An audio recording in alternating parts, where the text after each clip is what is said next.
Marami pa tayong hindi natutuklasan sa mundong ito, kagaya na lamang ng mga nilalang na matagal nang nagtatago sa dilim.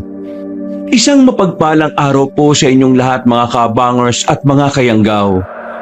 Ang kwentong ito ay hango sa tunay na pangyayari. Nangyari ito sa probinsya ng Quezon. Hindi ko makakalimutan ang karanasan na ito dahil ito ang naging dahilan para mas maintindihan ko kung ano talaga ang tunay na halaga ng buhay. Isa ito sa naging highlight ng buhay ko noon na talaga namang nananatiling buo sa memorya ko.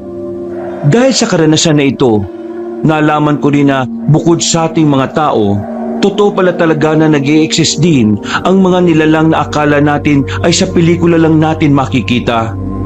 Kilalanin niyo na lang po ko bilang Marvin. Kabanong mga kabangers at mga kayanggaw, ito ang aking kwento. Pero bago tayo magsimula, kung maaari sana'y pindutin niyo muna ang subscribe button kung bago pa lang kayo sa channel nating ito. Mag-subscribe na rin po kayo sa iba pa natin mga channel na ang Pamela Clamil at Kabanong version 2.0. Kung wala po sa nabanggit ko ang pangalan ng channel at hindi po ang picture ko ang nakalagay sa profile pic, hindi po natin channel yon. Huwag po nating suportahan. Huwag po tayong mag-subscribe o i-unsubscribe po natin kung nakasubscribe na po tayo. Nagnanakaw po yon ng ating mga videos. Naglalambing po ko sa inyo na ang suportahan lang natin ay yung mga channel na nabanggit. Mag-iwan na rin kayo ng comment at pindutin na rin ang like button. Napakalaking tulong po sa ating channel ang gagawin niyo pong ito. Isang malaking suporta po yun sa ating channel na labis ko pong ipagpapasalamat. At ngayon, sa ating pagpapatuloy. Mas pa naman, Marvin. Ang layo ng biyahe natin para iharap ka sa parents ko. Tapos pagdating natin, ganun lang ipapakita mong asal sa kanila. Where's your manners? First may manner baka mo? Itanong mo yan sa parents mo. Kasi sa pagkakakala ko, hindi pa ako nagsasalita, iniinsulto na nila ako eh. Hindi mo ba narinig ang sinabi nila kanina, Elena? Ininsulto nila ang pagiging tendero ko ng buko sa Binondo. Ininsulto nila ang bagay na pinagkukunan ko ng kabuhayan. Tapos ngayon sasabihin mo, where's my manners? Sila ang unang nang bastos. Eh kung ganun pala, babastusin mo rin sila? Diyos ko naman. Wala akong ginawa. Nanahimik lang ako at hindi ko na sila kinibo. And that's the point. Nagpunta tayo all the way from Manila tapos hindi mo sila kakausapin? Tingin mo, anong impresyong mararamdaman nila for you? That's rude, Marvin. Matapos nila ako maliitin, ngayon gusto mong kausapin ko sila na para bang wala silang ginawa sa akin? Ganun ba gusto mo, Elena? Ang baliwalain ng kabuhayan at nararamdaman ko? Alam mo, naiintindihan ko kung kakampihan mo mga magulang mo eh. Kung tama sila. Pero mali yun, Elena eh. Maling-mali.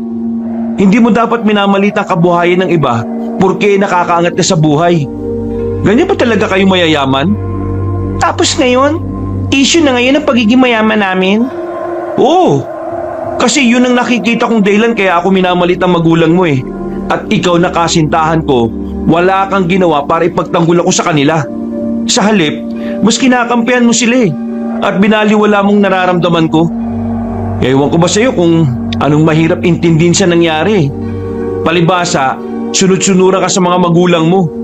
Wala kang sariling desisyon sa buhay mo, kahit nang tanda-tanda mo na. Ay, nako, Diyos ko naman, Elena, oh. Mag-iisang taon na tayo eh. Hindi mo pa rin ba talaga alam kung paano po protektahan ang relasyon na ito sa sarili mong paraan? Kasi ako, lahat ginawa ko para sa atin eh. Pero ikaw, hinahayaan mo lang na may makialam at sirain tayo. Well, hindi ko kasalanan kung ganyan ka. Palibhasa, bulakbol at hindi nag-aral ng maayos kaya ganyan ang buhay mo eh. Kung ganun man ang tingin sa'yo ng parents ko, hindi na nila kasalanan yon. Kasalanan mo yon. Kasi humarap ka sa kanila nang wala kang may pagmamalaki. Ah, ganun ba? Ganun din pala tingin mo sa akin. Di ako makapaniwala. Well, kung sa bagay, sino nga naman ako para kampihan mo? Isa lang naman ako magbubuko. Sige na, aalis na ako. Wala nang patutunguhan tong usapan na to. Naglakad na ako kahit na meron naman siyang dalang sasakyan, Kabanong. Nasa gilid lang kasi kami ng kalsada noon na mas piniling tumigil para mag-usap. Hindi ko na siya nilingon. Banas na banas ako sa ugali niya. Hindi ko maintindihan kung bakit hindi niya ako maintindihan. Ang simple-simple ng pinapaliwanag ko, pero sarado ang utak niya. Sa puntong yun, Kabanong, nagkaroon na ako ng pagdududa sa relasyon namin. Kasi kung hindi niya ako kayang ilaban sa mga magulang niya, parang hindi na rin tama na ilaban pa kung anong meron kami. Sumakay ka na. Delikado rito. Madilim sa daan ito at wala na gaanong dumadaan na sasakyan. Eh ano naman? Wala ka naman pakialam sa akin, di ba? This is Quezon. Hindi to Manila na kahit anong oras mo gusto yung maglakad, magagawa mo. Sige na, sumakay ka na. Ihatid na kita pauwi ng Maynila. Bahala ka. Ang arte mo? Sumakay ka na. Kahit wag na tayo mag-usap ngayon, sumakay ka lang. Dahil kapag may nangyaring masama sa'yo rito, mas magkakaroon pa tayo ng problema eh. Bakit naman may mangyayari masama sa akin dito? May nakita ka bang hold-upper dito? Wala, di ba? Sabi ng Ali kanina sa terminal, itong probinsya nyo ang pinakapayapa sa lahat. Naniwala ka naman, buwisit ka. Sumakay ka na nga. Sasagasaan kita kapag hindi ka sumakay. Ayoko nga! May aswang dito! Nang sabihin niya yon, napatigil ako sa paglalakad, Kabanong. Napatingin ako sa paligid. Nagmasid ako kung meron ng aswang kahit na alam ko namang tinatakot lang ako ni Elena. Maya-maya, nakarinig ako ng kaluskos. Sa hindi malamang dahilan, nagtindigan ng balahibo ko. Nakita ko na lang na merong lumabas na itim na pusa sa gilid. Nakahinga ako ng maluwag, pero hindi pa rin nawala sa akin ang posibilidad na baka meron ngang halimaw sa ganoong lugar. Lalo na't madilim at napapalibutan na nagtataas ang puno ang lugar na yon. Oh, akala ko ba hindi ka sasakay? Sabihin mo nga, may aswang ba talaga rito sa inyo? O nagbibiro ka lang? O baka iniiba mo lang ang usapan para hindi ka na makapag-sorry? Nagsasasabi mo? Hindi ko iniibang usapan, no? Nababanas pa rin ako sa'yo. Pero hindi rin basta-basta gawa ko lang yung sinabi ko kanina. May aswang talaga rito sa probinsya namin. Aswang ang potik. Moderno na panahon ngayon, no? May aswang pa rin? Kalokohan. Kung makapagsalita ka, akala mo hindi ka natatakot. Tingnan mo nga itsura mo, oh. Kabado-kabado ka, oh. Bakit naman ako kakabahan? Sa isang nilalang na hindi naman totoo. Totoo ang mga aswang. Nung bata pa ako, dito ako nakatira. Saksi ako nung gabi-gabing dumadalaw ang mga aswang sa bahay namin dahil buntis ang tiyahin ko. Kaya masasabi ko, totoo sila. At kahit na hindi na sila nagpapakita ngayon, marami pa rin ang nakakapagsabi na buhay pa rin ang mga aswang dito sa Quezon.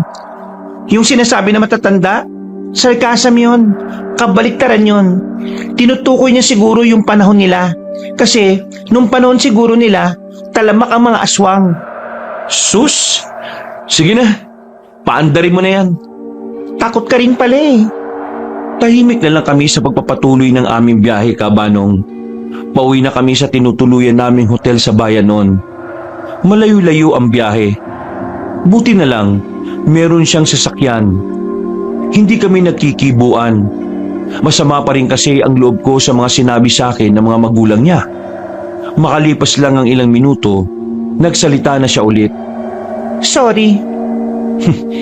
Magsosorry ka lang kapag sinabi sa yung mali ka. Kahit kailan, hindi ka nagkukusa eh, no? Para kang babae. Nagsusorry na nga yung tao eh. Kapag ako nainis, ihuhulog ko tong sasakyan na to sa bangin eh. Huwag kang magbiro ng ganyan. Eh paano ang arte mo? Hindi ko si maramdaman yung pagiging sincere sa sorry mo eh. Oo na, sorry na. Sorry kasi hinayaan ko lang sila na ganunin ka. Siguro nga tama ka. Wala akong lakas ng loob para ilaban ka sa kanila. Buong buhay ko kasi, sila ang nagdidikta kung anong dapat kong gawin. Kaya lumaki akong takot na kontrahin sila. Hindi ka na bata, Elena.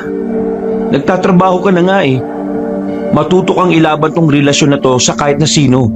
Kasi ako, hindi habang buhay kakayanin kong lumaban mag-isa. kailangan ko ng tulong mo. Hindi ko sinasabing maging suwail na anak ka. Ang gusto ko lang, ipakita mo sa kanila na hindi ka nagkamali ng pinili. Kasi sa totoo lang, nagsisikap ako para sa ating dalawa eh. Alam mo naman yun, di ba? Napatangon na lang si Elena. Sa pagkakataong yun, naramdaman kong medyo lumamig na rin ang tensyon na namamagitan sa aming dalawa. Napabuntong hininga na lang ako. Pero natigil ang biyahe namin nang meron kaming nakitang matandang lalaki sa daan. Meron siyang dinadampot na kung ano sa lapag. Oh, ano yung dinadampot ng matanda? Teka nga, Anong gagawin mo? malamang tutulungan. Wag. Ha? Anong wag? Di ka ba naaawa? Huwag nga sabi. Hindi mo naman kilala yan eh. Hindi rin tayo makakadaan kung hahayaan lang natin siya. Kaya tulungan na natin. Eh paano kung aswang yung isang yan? Aswang ang putik. Kakaganyan mo, magkakaroon ka na ng pakpak sa likod eh. Seryoso nga kasi. Eh seryoso din ako. Tulungan na natin yung matanda para makadaan na rin tayo.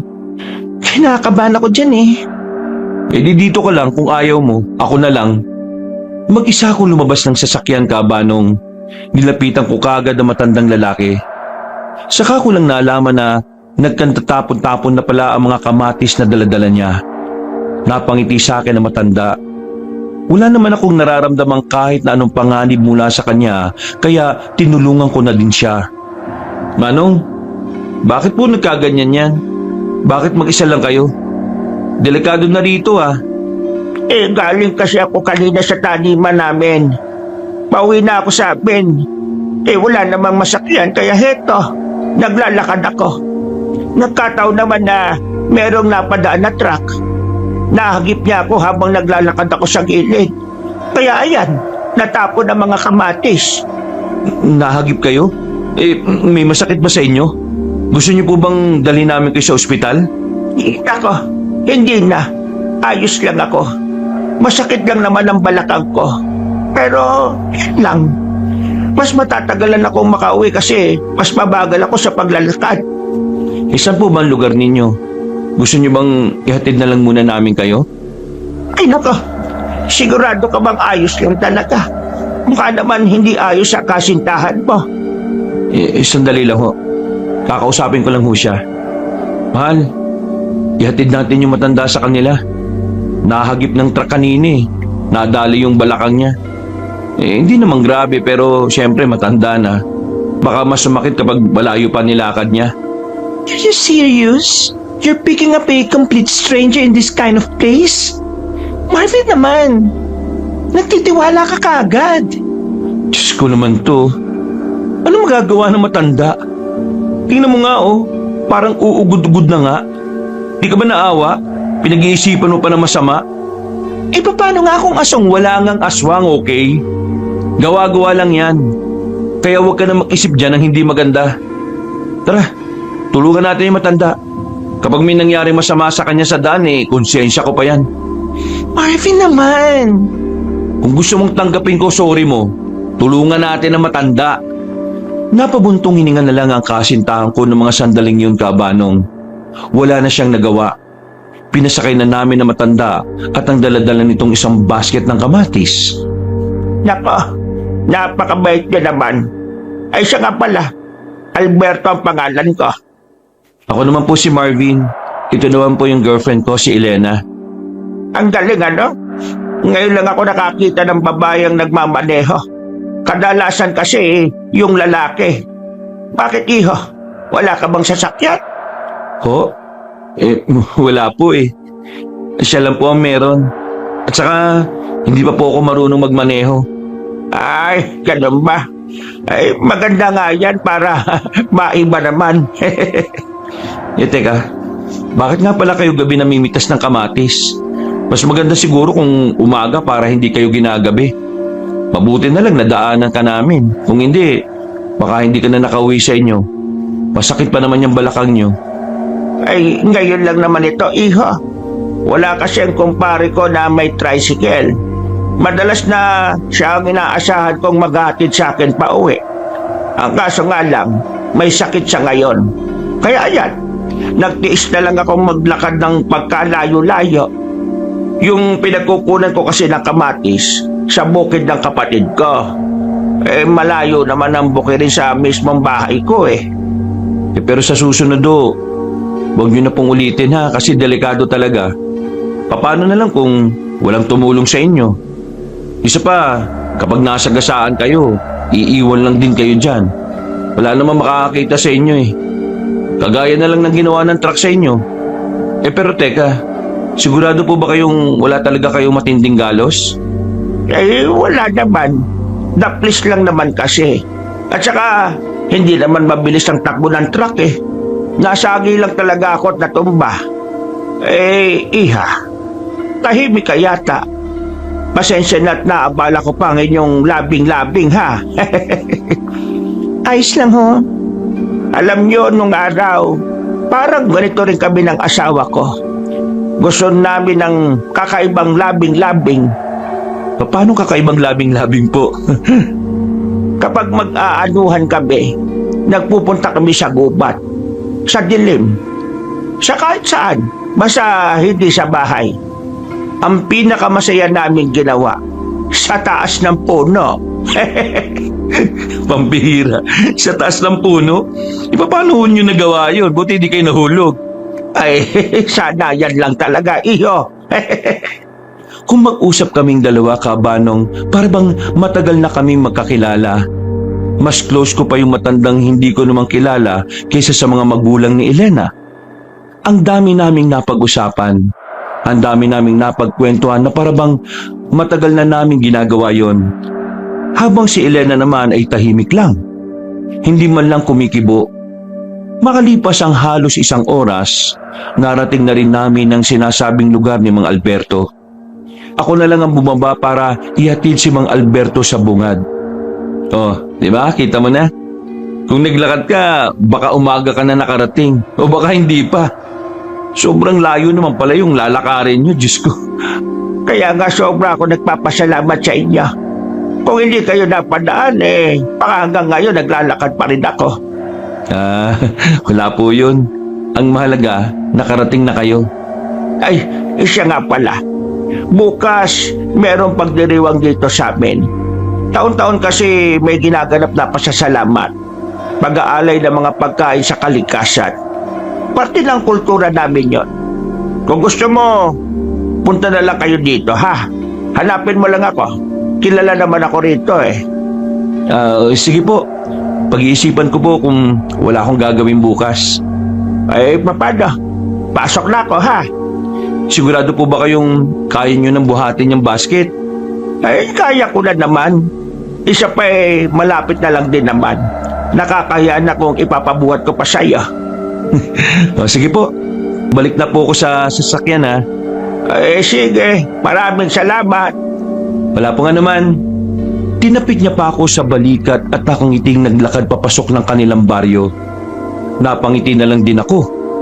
Dahil sa nangyaring yon, nakakalimutan ko na ang ginawa sa akin ng mga magulang ni Elena. Masaya akong bumalik ng sasakyan habang si Elena tahimik pa rin. Bakit ka ba tahimik dyan? Galit ka ba? Hindi kasi kita magets Hindi mo naman kilala yun Wala naman nangyaring masama Ayan naihatid na natin. Anong problema? Ewan ko sa'yo. Ang rude mo kanina Anong rude? Tell me. Hindi ka man lang kumibo kanina Kasi hindi ko gusto makipag-usap Bakit ako kikibo? O di ngayon alam mo na yung pakiramdam na sabihang bastos dahil lang sa pananahimik. Hindi na siya nakasagot, Kabanong. Pinaandar na lang niya ang sasakyan. Naging okay na rin naman kami nang makabalik na kami ng hotel. Nauna siyang nakatulog. Habang ako, hindi pa rin mawala-wala sa isipan ko ang matandang lalaki. Kahit na nakahiga na ako, parang naririnig ko pa rin ang boses niya. Buo pa rin ang imahe ng mukha niya sa isip ko. Hindi ko rin alam kung bakit.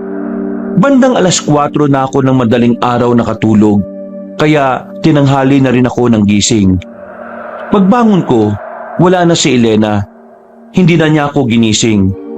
Meron kasi siyang kailangang puntahan na negosyo nilang sinisimulan. Akala ko ba ayos na kami? Umalis man lang ng walang papaalam Mabuburyo na naman ako sa hotel nito. Bumangon na lang ako noon.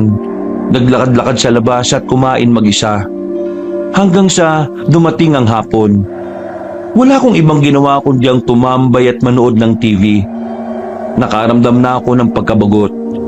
Sa hindi ko malamang dahilan, bigla na namang sumagi sa isip ko ang matandang si Mang Alberto. Naalala ko ang imbitasyon niya sa akin. Dahil gagabihin naman ng uwi si Elena, naisipan kong puntahan ang lugar nila Mang Alberto. Nasabi naman niya sa akin ang eksaktong lugar, kaya kampante naman akong alam ng mga tricycle driver ang baryo na yon. Nagbihis lang ako ng simpleng kasuotan, tamang spray lang ng kaunting pabango. Lumarga na ako. Hindi ko alam kung bakit parang wala man lang akong nararamdamang pag-aalinlangan. Kung tutuusin, hindi ako dapat nagtitiwala sa mga taong kailan ko lang nakilala. Pero parang may kakaiba kay Mang Alberto na hindi ko maipaliwanag na bagay na gustong-gusto kong malaman. Akong 6:00 na ng hapon na makarating ako sa baryo nila Mang Alberto. Kung tutuusin, hindi naman ako aabuti ng dilim. Ang kaso, nagkaligaw-ligaw kami. Hindi rin pala alam ng driver ang sinasabi kong lugar. Mabuti na lang talaga ay natandaan ko rin ang daan. Akala ko pa may celebration. Bakit parang ang tahimik naman dito? Mali ba ako nang napuntahan?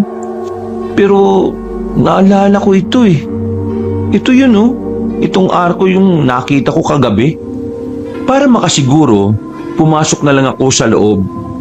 Meron akong nakitang lalaki sa gilid. Natigilan siya sa ginagawa niya. Lumapit ako sa kanya at nagtanong. Nang sabihin ko ang pangalan ni Mang Alberto, may tinuro siya sa aking direksyon. Hindi ko alam kung bakit bigla na lang ako nakaramdam ng pangamba noong mga oras na yon. Pakiramdam ko, nakatingin pa rin sa akin ang lalaki habang naglalakad ako palayo. Tiningnan-tingnan ko ang mga kabahayan. Lahat ng yon ay nakasarado na. Pero may naririnig akong mga nagsasalita sa loob. Hindi lang klaro sa akin kung ano ang sinasabi nila dahil pabulong. Hindi nagtagal, narating ko na rin ang bahay na tinuturo sa akin ng lalaki. Mang Alberto? Mang Alberto? Si Marvin ho ito. Nandyan ho ba kayo? Makailang tawag pa ako sa kanya. Maya-maya lang, nakita ko na rin siyang lumabas. Malapad pa ang ngiti niya nang makita ako. Marvin, nandito ka na pala. Sino yung kasintahan mo? Bakit hindi mo isinama? May lakad po eh. At saka, hindi po yung sasama. Hindi po nun hilig sumama-sama sa mga ganito eh. Ayos siya, sige. Pasok ka na. Mang Alberto, matanong ko lang ho. Di ba ang sabi niyo sa akin may ginaganap na pasasalamat dito sa lugar ninyo? Pero bakit parang wala naman ako nakikitang selebrasyon? Ay, nako. Hindi ko ba nasabi sa'yo? Hindi dito ang selebrasyon. Doon sa dulo.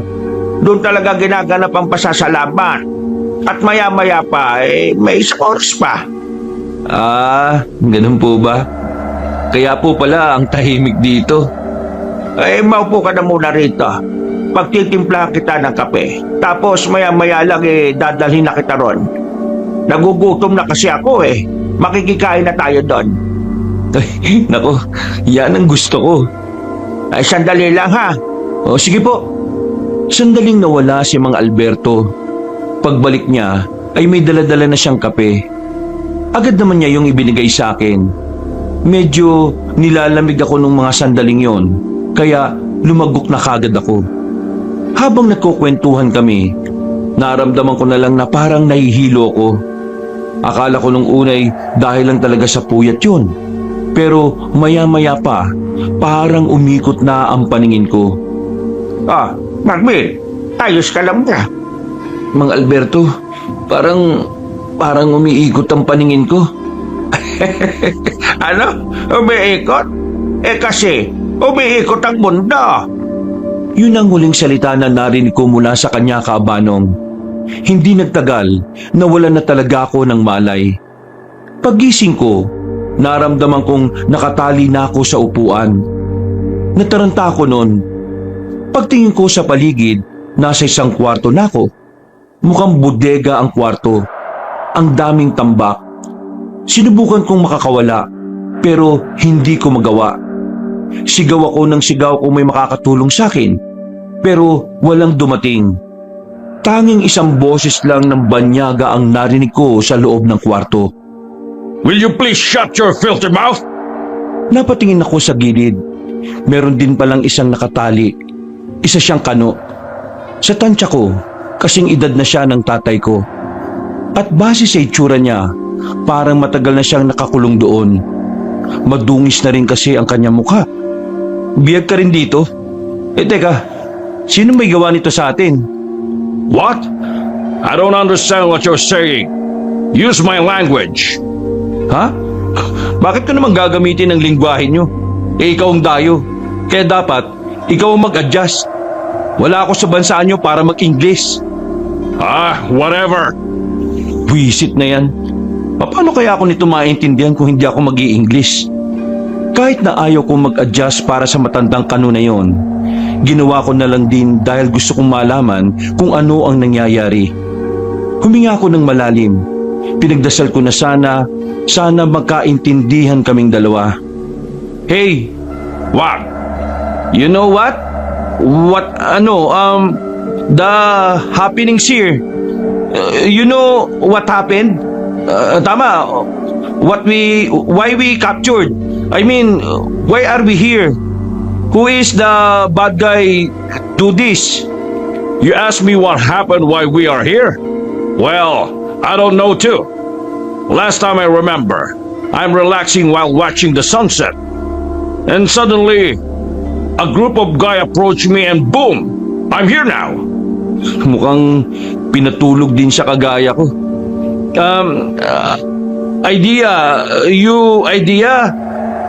Have you who do this? I have no idea in my 5 days here. But I think there's something wrong with these guys over here. Wrong? What is wrong in something? I'm talking about the guys outside, not the something. Are you listening? Yes, I'm listening. So, what about the guys you telling me? Tell me about yourself. I mean, about the bad guys. Last night, I heard a strange noise coming from the outside. That noise, like a monster craving for food. I have to say it, but I think it's a real monster. The bad guys is monster? That's only my conclusion. Ay naku, pambirang buhay to. Adik yata to eh. Pinagsasasabi nito. Are you bad-mouthing me? No, I'm not bad, Brett. I need to escape here. I don't want to die in this rotten country. Ano sinabi mo? What? What you saying about the country of mine? A rotten country? Kala mo hindi ko alam yan ha? Hindi bulok ang bansa namin no? You better go back to your country. You don't belong here in my country, Philippines. Yeah, right. I don't belong here because this is a country of poor people. Wow! So why are you here, old man? Ha? You poor? Shut your mouth, you damn cockroach! Walang niyang kanuto ah. Kala mo kung sino mayabang. Kapag ako nakatakas dito, bahala ka sa buhay mo. Iwan talaga kita dito. What? Puro ka what eh. I said, when I know better way to escape, you are not belonging to me. I mean, you are not together to escape with me. You stay here. And me, go outside and go home. In your dreams, I have my own way to escape. I don't need you. Napatigil ang usapan namin nang maramdaman namin bumukas na ang pintuan. Nanahimik kami. Ilang sandali lang pumasok ang isang matandang babae. Maayos ang postura niya, mukhang mayaman. Pero yung dalawa niyang bodyguard ay parang hindi man lang natutulog. Puputok na kasi yung eyebag na nangingitim na rin. Mabuti naman at nagkamalay ka na. Teka lang Manang, nasan ba kami? Bakit kami nandito? Bakit pati ako nadamay? Anong ginawa mo sa akin at bakit ako nandito? Ko, may ginawa sa'yo. Hindi ako ang dahilan kung bakit narito ka. Hindi mo ba naaalala? Sandali akong napaisip at unang pumasok sa isipan ko si Mang Alberto. Dito ko na napagtanto na siya ang nagpatulog sa akin kaya ako nasa kwartong yun.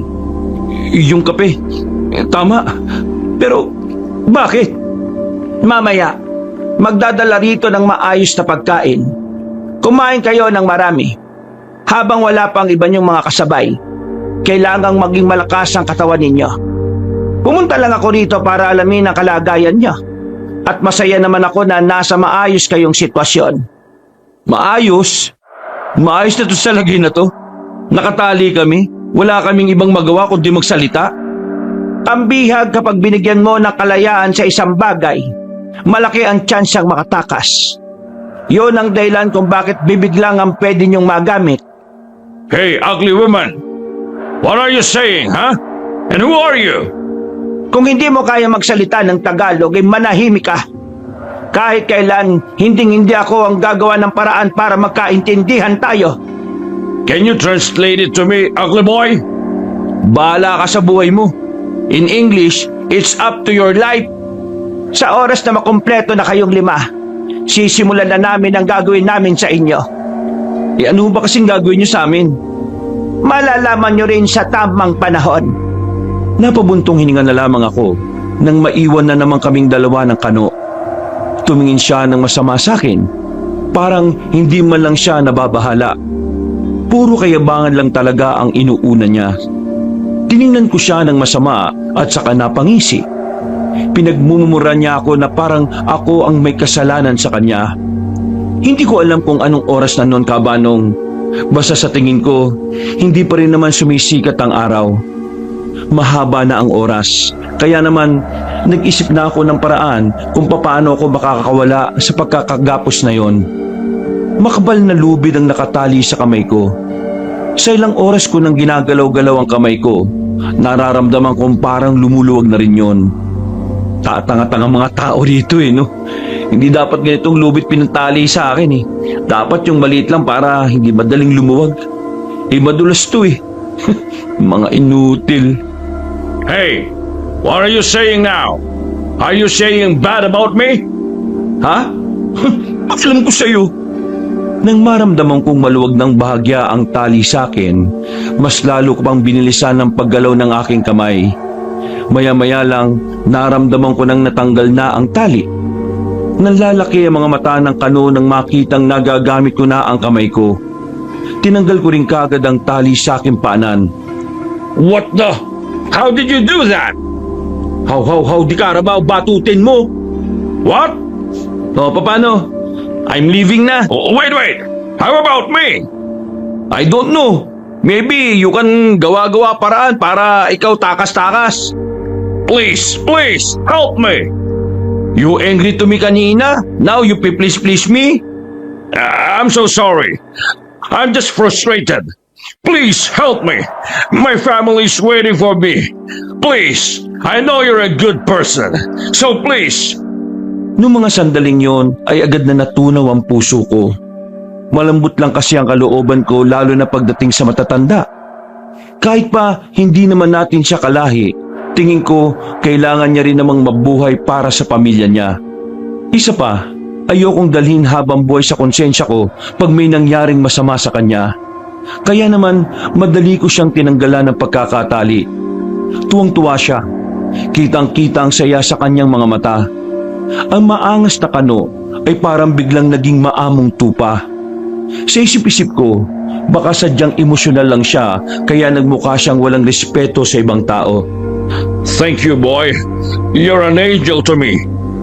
You thank me later because we need to escape this hell. Putik, sakit na ng ulo ko kaka-English dito How can we escape this room? Outside that door, there's a man guarding us. I have an idea. Bumalik kami sa pagkakaupo. Nakunwari kami nakatali pa rin. Gumawa kami ng ingay sa loob para mapukaw ang atensyon ng mga nagbabantay. Maya-maya lang, nagmamadali silang pumasok sa loob. Nanlalaki ang mga mata ng dalawang lalaki kahit wala namang nakakagulat. Namumutla din sila na akala mo'y hindi nasisinaga ng araw. Kinausap nila kami. Titingnan na sana nila ang pagkakatali sa amin pero bigla namin silang hinampas ng kahoy sa ulo nang makalapit na sila. Dahil sa ginawa namin, nawalan sila ng malay. Ayos! Tara na! Wala na kaming sinayang na sandali, Kabanong. Lumabas kami ng silid na yon. Doon lang namin naalaman na ang kwartong yun pala ay natatanging nakatirik sa pwestong yon. Hindi sila parte ng bahay. Kwarto lang talaga. Dahil paglabas namin, kagubatan na pala. Meron lang kaming natatanaw sa di kalayuan ng mga tolda. Nasa palagay ko, doon nagpapahinga ang kasamahan ng mga bumihag sa amin. Follow me! Follow me! Bilis! Don't bagal-bagal ha! If you don't want to die! Where do we... Natigil ang sasabihin ni Mr. Campbell nang mapatingin kami sa gilid. Dahil sa liwanag ng lampara, nakita namin ang isang asong itim na nakatali sa gilid. Tumahol yun ng tumahol, dahilan para mabulabog ang ibang naroon. Hindi ko na hinintay pa na makakawala ang aso at makita kami ng mga tao roon. Kinuha ko kagad ang matanda at hinila ko na siya paalis. Dahil narinig na kami ng mga naroon, inaasahan na talaga naming hahabulin nila kami.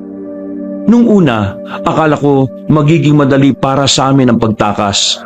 Pero wala pang 5 minutong tumatakbo kami, nakarinig na kami ng malalakas na hiyaw at malalakas na angil na nagmumula sa kung saan. Tumigil kami para makapagpahinga ang matandang kano. Ano yun? I mean, what that? I told you, they are monsters! Monsters? Hindi nga. If you're not convinced, then go to them and check it. Hindi. We need to takas-takas na. You need to follow me. Hindi pa ako naniniwala sa sinabi niya noong mga sandaling yon. Nakatuon lang ang atensyon ko sa pagtakas. Mga ilang sandali lang, nakarating na rin kami sa kalsada. Makailang minuto na kaming nag-aabang ng masasakyan, pero walang dumaraan kahit na isa doon. Malas naman oh. Malas, meaning not lucky. Maybe you are malas. Malas ako dahil sa'yo, no? We're waiting here for nothing. We need to leave this area now. Okay, go, go, go, go, go! Nagmamadali na kami makaalis ng mga sandaling yon, Kabanong. Palingon-lingon kami sa paligid at sa mga gilid-gilid. Akala namin hindi na kami masusundan ng mga lalaki. Pero nagkakamali kami. Hindi nagtagal, nakarinig na kami ng malalakas na yabag ng paa. Mga kaluskos na talaga namang bumubuhay sa natutulog kong balahibo. Buisit! Nandiyan na sila! May kasama pa ako, ang hirap kausapin. Nakakainis naman buhay to, oh. Come on, Harry! Harry, ikaw ang mabagal dyan eh. Papasok na sana kami sa gubat nang bigla kaming makita ng mga lalaki. Nakita ng mismong mga mata ko kung papaanong gumapang ang mga yun. Habang gumagapang sila papalapit sa amin, naririnig namin ang mga ingay na mula sa kanila. Para nga silang mababangis na hayop. Sa takot na maabutan nila kami, nakatakbo kami ng mabilis.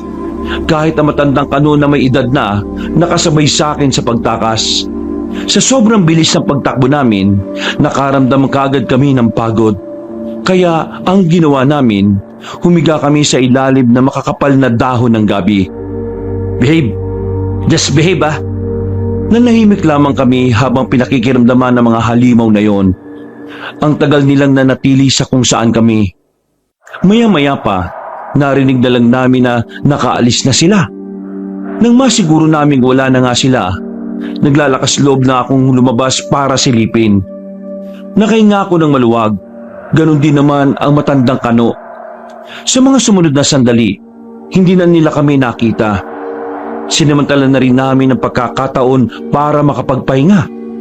Hey you, what's your name? Marvin, I'm Morgan Campbell. Please call me Campbell. so, why you resulting to be kidnapped? Ay nako, tama ba ang pagkakasabi ko? You're asking me the reason why they kidnapped me? To be honest, I don't have any idea. This is not my first time here in the Philippines. but this is the first time I experienced this kind of situation. So, why so you here in my country? I just want my skin to be like yours. Ah, you want to be, moreno. Oo, tama, right.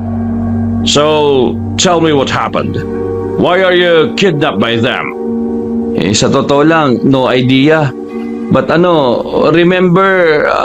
remember someone gave me coffee and I drink it, then I lost my humanity. Your humanity? I mean, putik. Paano ba to? I lost my ulirat. Nawalan ako ng malay. I passes by. I pass out. Pass in. Ano ba yun? Ah, because of that coffee. I see. Noong mga sandaling yun, akala ko talaga ay mabuting tao at mabait si Mr. Campbell. Maayos na kasi siyang makipag-usap sa akin. Hindi na niya ako minumura at nilalait. Hindi na rin niya nilalait ang Pilipinas. Kaya sa isip-isip ko, kako baka masyado lang akong nanghusga sa unang ugali na pinakita niya. Pero sa mga sumunod na pangyayari, dito ko na malalaman ang tunay niyang kulay. Where are we going? Anywhere safe. Hindi rin ako taga rito kaya hindi ko alam. You have wife? No, but girlfriend, yes, oo. A man's life is so wonderful. If his woman is wild and bad. Sa sinabing niyang yun, ay medyo natigilan ako. Medyo nababastusan ako sa pananalita niya. Pero inintindi ko na lang. Baka kasi ganun lang talaga sa bansa nila. Baka normal lang sa kanila yon at yun ang kanyang kinasanayang kultura. Tinawanan ko na lang siya at hindi ko na masyadong ginawang issue pa yon. Sa aming paglalakad, nakita na naman namin ang kalsada. Sa pagkakataong yon, nagkaroon na kami ng pag-asa nang matanaw namin na may dumaan na sasakyan. Hindi man namin nahabol pero umasa kami na baka may susunod pang dadaan. Kaya naman nanatili lang kami sa gilid ng kalsada. Hey, about those monsters. You have any idea what it is? Sandali akong napaisip. Ang tanging pumapasok lang sa utak ko ay aswang. Bigla kong naalala ang sinabi sa akin ni Elena. Sa hindi malamang dahilan, nagtindigan ng mga balahibo ko. Aswang! As what? In Philippine, we have many monster. We call it mythical creature. Oh, I see. Sana makaligtas na kami rito para hindi na dumugo ilong ko kaka-English. Ay naku, basic naman talaga oh. You say something? Wala, nothing. Napabuntong hininga na lang ako kabanong. Mga ilang sandali lang, natanaw na namin ulit na meron ng paparating na sasakyan. Agad naman akong gumitna. Pagtigil ng sasakyan, may bumaba na babae at agad na lumapit sa akin. Hindi ko nakilala agad dahil sa nakakasilaw na ilaw. Naramdaman ko na lang na pinagsasasampalan niya ako. Sinipa niya rin ako. Nakilala ko lang siya na magsalita na siya. Visit ka? Kung saan ka na namin hinanap. Kahit sila papa't mama, nananahimik sa bahay. Hindi rin mapakali dahil nawawala ka. Nandito ka lang pala. Bakit ba hindi ka nagsabi? Bakit ka ba nandito? Ha? Nag-alala ko sa'yo. Hey. Sorry. What's happening here? Napatigil sandali si Elena at tumarap kay Mr. Campbell. Iritado siya nang lumapit siya ron. Sino ka? I'm sorry? Hindi siya nakakaintindi ng Tagalog. Sino nga to? Mamaya ko na sasabihin sa'yo. Gusto ko na munang umalis dito dahil nasa panganib ang buhay namin. Kanina pa may humahabol sa amin eh. Mabuti na lang at napadaan ka dito. Tara na. Hindi ko na hinintay pang umalma si Elena. Nauna na akong pumasok sa loob ng kanyang sasakyan. Sumunod naman siya. Papaandarin na sana niya ang kotse nang biglang humabol si Mr. Campbell. Pinigilan niya kaming umalis. Hey, what about me? Are you leaving me here? Nagsakay na ako ng isang matanda rito. Ayoko nang maulit pa yon. Miss, please. I don't want to die. Those monsters will kill me. Please, let me in. pinagsasasabi nito? Mga halimaw yung humahabol sa amin, Elena. Mga halimaw! Ha? Tamang sinabi mo sa akin, may mga aswang nga rito. At totoo sila. Kaya kapag iniwan natin ang kanuna yan dito, mamamatay yan. Maabutan yan ng mga aswang na humahabol sa amin. Elena, hindi sila pangkaraniwan. Sa huli, hindi na rin nakatanggi pa ang kasintahan ko, Kabanong. Natakot din naman kasi siya na merong mamamatay dahil hindi namin tinulungan. Pagpasok ni Mr. Campbell sa loob, napabuntong hininga na lamang siya. You know what, Marvin? Be thankful to God. You have a beautiful and kind partner. Thank you. I'm lucky for her. I mean, I'm lucky because I have my GF. Huwag ka na nga mag-English. Nakakairita pakinggan eh. Hindi nga nakakaintindihan ng Tagalog eh. Paano ko maintindihan yan? Eh ano nga ba nangyari? Bakit hindi ka nakauwi? Ano yung sinasabi mo kanina na totoo ang mga aswang? Naalala mo yung isinakay natin matanda, si Mang Alberto? Inimbitahan niya kasi ako na meron daw pasasalamat sa baryo nila. Kaya yun, pumunta ako. Pero hindi pala yung totoo. Ang balak pala niya, isama ako sa magiging bihag nila. Nakatulog ako nung painumin niya ako ng kape. Paggising ko, magkasama na kami ng matandang kanuna yun sa isang bahay. Nalaman namin na aswang ang mga naroon nung hinahabol na nila kami. Yan kasi katangahan mo eh. Sinasabi ko na kasi sa yung huwag kang magtitiwala sa hindi mo kilala. Hindi ka rin naman taga rito tapos magpapauto ka. Paano kung hindi pala kayo nakatakas? Eh di wala ka na. Ginawa ka na nilang pagkain. Ay naku, ano ka ba naman Marvin? Minsan nga gamitin mo yung utak mo kaysa sa emosyon mo. Mapapahama ka sa kagagawan mo eh. Oo na, sige na. Alam ko namang kasalanan ko mga nangyari. Pero tapos na yun, no? Nangyari na. Nandito na ako. Nakaalis na kami ron. Ligtas na kami. Pisit ka talaga kahit na kailan. Sa mga sumunod na sandali ay nanahimik na muna kami. Magaan na ang pakiramdam ko. Pero hindi ko alam, may paparating pa palang problema. Biglang naitapak ni Elena ang paa niya sa preno. Muntikan pa akong mauntog noon. Si Mr. Campbell naman ay napamura na lang din. Uy, anong nangyari? May nasagasaan yata ako. Oh, girl, you're in trouble. Kahit na nababahala, bumaba kami ng sasakyan para tingnan yon. Pagsilip namin sa harapan, merong isang lalaki na nakabulagta. Nakadapa siya. Lalapitan na sana ni Elena ang lalaki pero pinigilan ko siya. Sandali, huwag kang lalapit. Baka mamaya biglang bumangon ng aswang. Dali-dali itong lumapit sa amin. Pero bago niya pa kami makagat, sinapa ko na siya sa panga. Dahil doon, nagkaroon kami ng pagkakataong makabalik ng sasakyan. Bilis! Bilisan mo! Paantarin mo na! Ito na nga eh. What's happening? The aswang is here! Try to beat me and my girlfriend! Buong akala ko, titigilan na kami ng aswang na yon kapag nakaalis na kami. Ang hindi namin alam, nakasunod pa rin pala siya. Tumatakbo siya ng mabilis.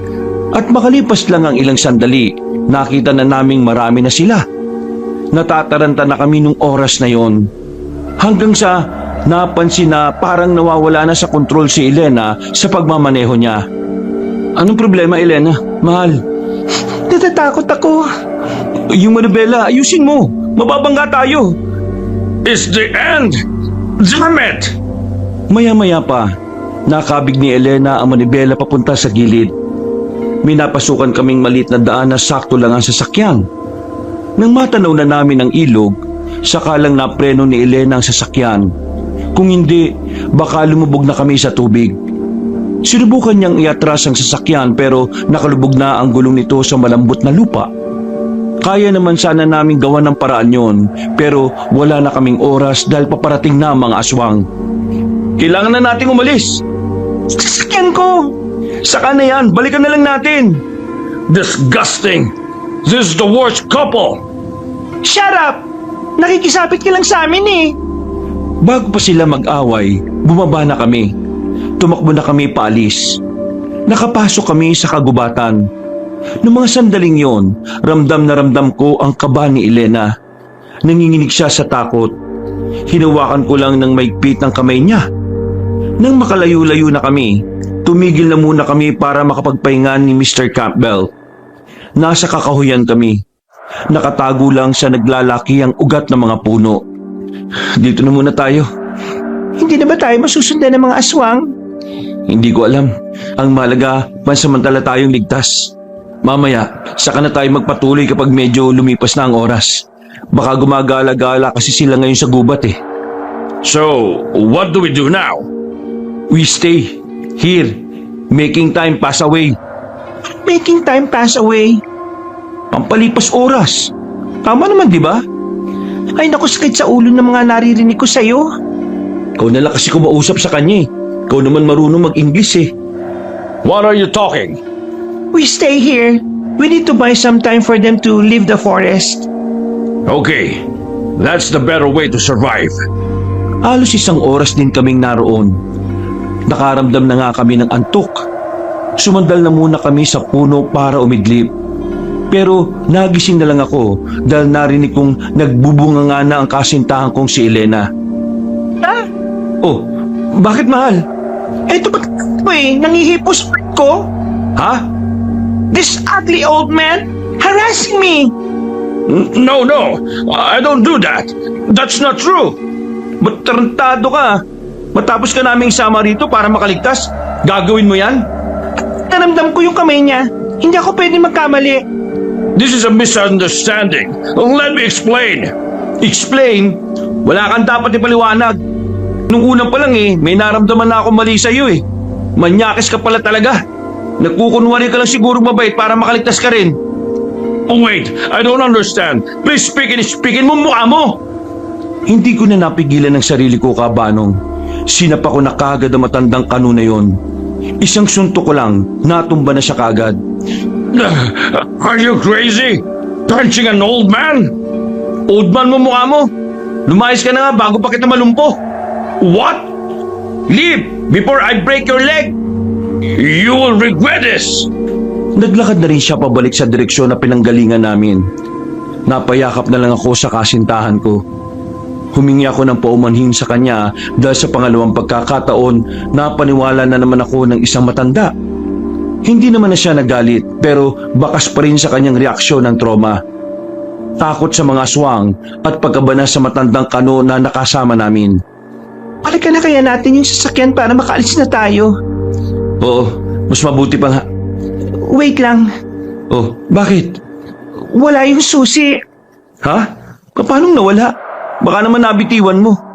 Tara na nga, hanapin natin. Kapa kami ng kapa sa paligid namin pero wala naman kaming makitang kahit na anong susi. Noong mga sandaling yon, mas lalo na kaming kinabahan.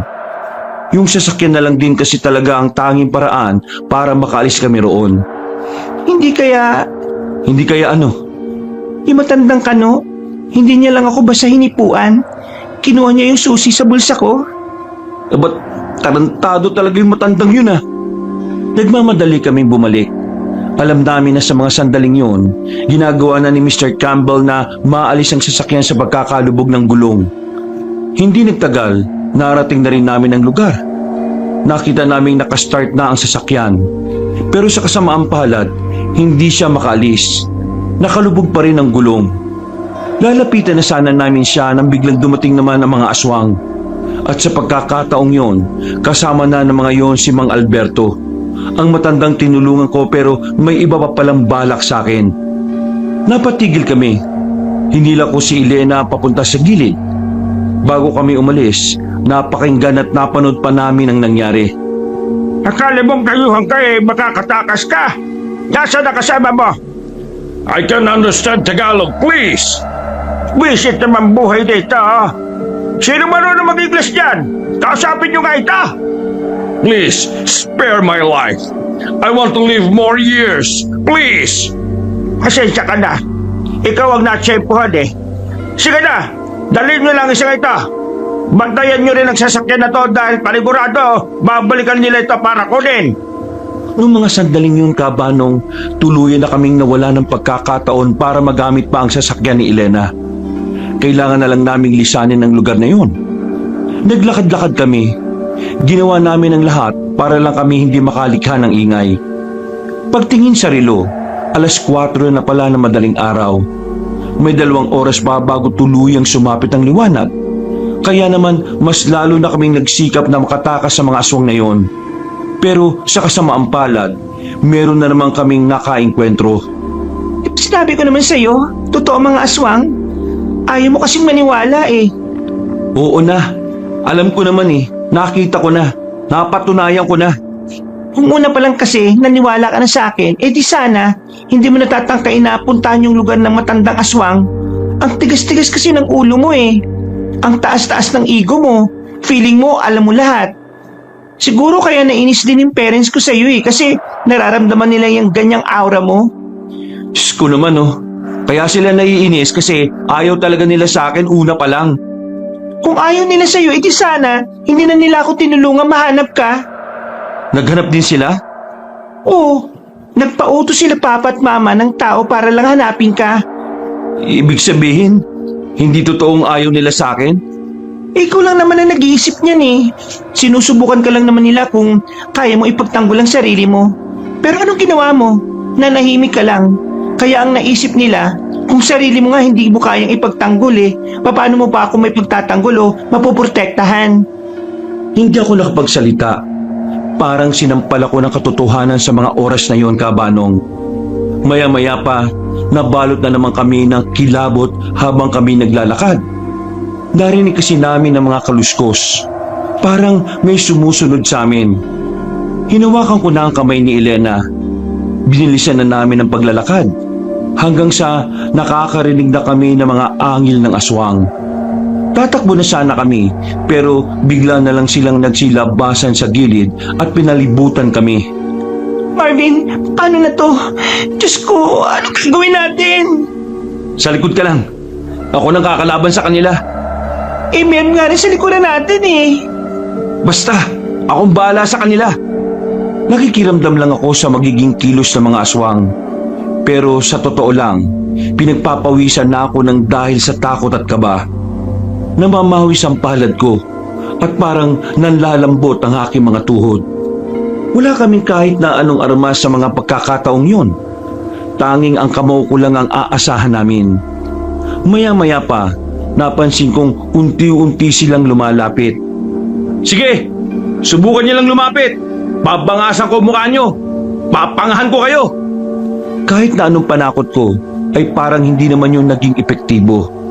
Hanggang sa nagulat na lang kami nang biglang bumulagta na ang mga aswang. Pagtingin namin sa kanila, nangingisay na sila at kalaunan ay nalugutan na ng hininga. May 2 lalaki na lumabas mula sa dilim. Ang isa ay matangkad at may kalakihan ng katawan. Ang isa naman ay maliit lang at nakakatawa ang muka. Lumapit sila sa mga aswang. Isa-isa nilang suriin kung buhay pa ba ang mga yun. Tumingin sila sa amin na parang sinusuri nila ng maigi kung sino kami at kung taga saan kami. Hindi kayo taga rito ano? Hindi eh. Naligaw kami rito. Hinahabol kami ng mga aswang. Bakit kayo hinahabol ng mga aswang? Ako, isa ako sa biyag nila. Pero nakatakas ako. Kaya ngayon, hinahanap nila ako para ibalik. Kasi yung kasama kong isa, nakuha nila ulit eh. Pakiusap, tulungan niyo kami makaalis sa lugar na ito. Ayaw pa namin mamatay. Nagkatinginan ng dalawa at saka tumango. Ako naman ay mahigpit lang ang pagkakahawak sa kamay ni Elena. Sumama kayo sa amin. Saan niyo kami dadalhin? Sa ligtas na lugar. Eh paano naman kami makakasiguro na mapagkakatiwalaan kayo? Hanip din pala to eh, no? Tinulungan na, pag-iisipan ka pa na masama. Pasensya na kayo ah. Nahihirapan na kasi kami magtiwala eh. 2 beses na kasi kaming naloko. Kaya kung may magagawa kayo para patunayan dapat kaming sumama, pakiusap, patunayan nyo na lang. Parte kami ng sama ng mga albularyo na tumutugi sa mga aswang. Hindi namin kayo sasaktan. Hindi ko alam kung paano namin mapapatunayan. Pero malalaman nyo lang na mabubuting tao kami kung sasama kayo sa amin. Saan niyo ba kami dadalhin? Sa lugar ng mga albularyo. Ang lugar na yon ang pinakaligtas sa lahat. Magtitiwala kami sa inyo. Kaya sana Huwag niyo kaming lokohin. Tara na, sumunod na kayo. Nauna nang naglakad ang matangkad na lalaki. Parang wala lang sa kanila na meron silang pinatay na aswang. Base sa mga kilos nila, nakita ko kung gaano sila kakalmado. Habang naglalakad kami, hindi namin maiwasan ni Elena na hindi mapalingon-lingon. Kahit na meron na kaming kasama, hindi pa rin nabubura ang takot sa aming kalooban. Marami mapanlin lang ng mga aswang sa probinsyang to. Nagpapanggap silang mabuting tao tapos aswang pala sila. Malay nyo, aswang pala kami. Manahimik ka na nga, Joel. Baka mamaya maniwala yung mga yan. Nagbibiro lang naman ako. Pero seryoso, ang mga aswang ay mukhang mababait kung titingnan. Kung minsan, tutulungan ka nila. Madalas silang manghihingi ng tulong sa'yo. Paraan nila yon ng pambibiktima. Kaya nga ako nabiktima kasi tinulungan ko si Mang Alberto eh.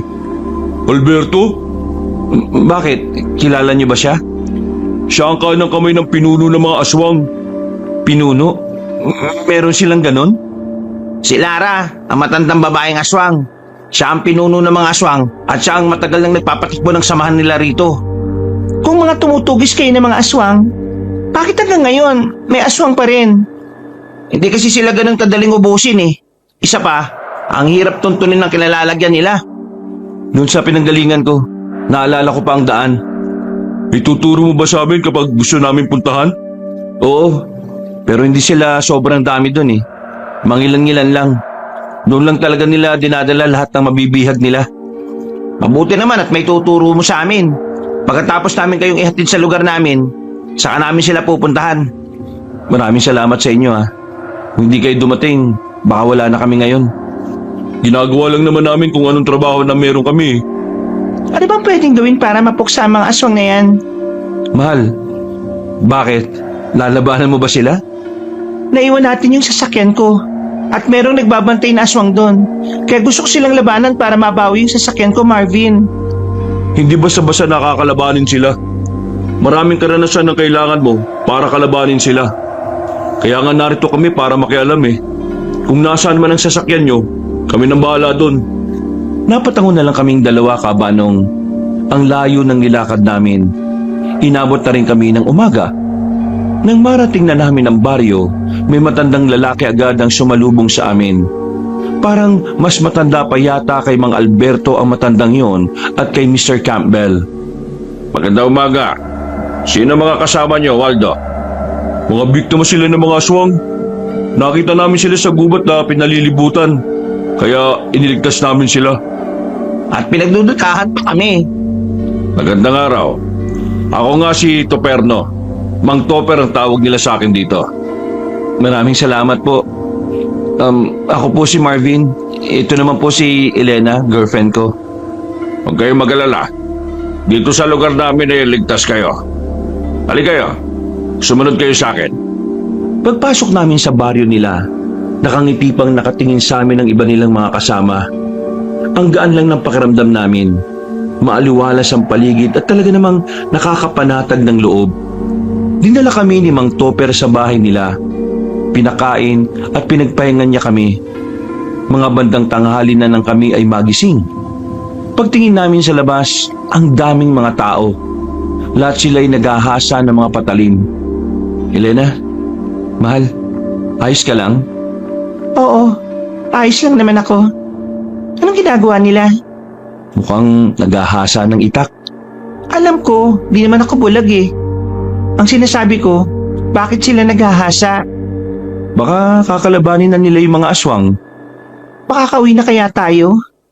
Ang sabi nung isa kanina, mamaya, hahatidan nila tayo. Mabuti naman. Sa wakas, makakauwi na rin tayo. Sana naman matuto ka na, di ba? Nakakabanas ka na eh. Pagtatalunan na naman ba natin yan? Oo, kasi dapat pinapaulit-ulit sa'yo para matandaan mo. Oo na, kainis naman to. Natahimik kami nang biglang lumapit sa amin si Mang Topper. Nakangiti siya sa amin at inabutan niya kami ng inumin. Inumin niyo yan. Pampagaan niya ng pakiramdam at pampakalma. Mang Topper, ano pong ginagawa nila? Bakit kayo naghahasa ng itak? Paghahanda lamang yan Kasi mamaya mapalaba kami.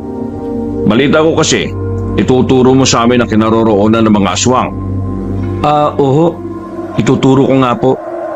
Mamaya naman, ipahatid ko na kayo kay Waldo at kay Joel. Makalipas ang ilang sandali, sinundo na kami ni Waldo at Joel sa pinapahingahan namin. Nakahanda ng lahat. May gagamitin na rin kaming tricycle para tuluyan ng makalis doon. Kumuhay pa kami bilang pasasalamat nang makalabas na kami ng baryo ng mga albularyo. Tahimik lang kami habang nasa biyahe. Mahal, pasensya ka na ha. Nadamay ka pa sa lahat ng ito. Nandyan na yan eh. Huwag ka mag-alala. Palagi na ako makikinig sa'yo. Pangako yan. Abi dapat lang no. Sungit naman ito. Pakis nga. He, tumigil ka. Landi agad ang inaatupag mo eh.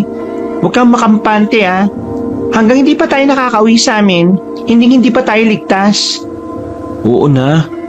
Alam ko naman eh. Huminga na lang ako ng malalim. Makalipas ang halos 20 minutos, biglang nagpreno ng malakas si Waldo. Nagtaka naman kami kung bakit.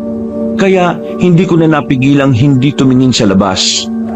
Pagtingin ko ron, nakita ko na merong nakaharang sa daraanan namin. Sino mga yan? Mga aswang! Ha? Mga aswang? Tanghaling tanghali? Bakit? Anong tingin mo sa aswang? Walang shift sa umaga? Hindi ang ibig ko sabihin, hindi ba sila takot sa liwanag?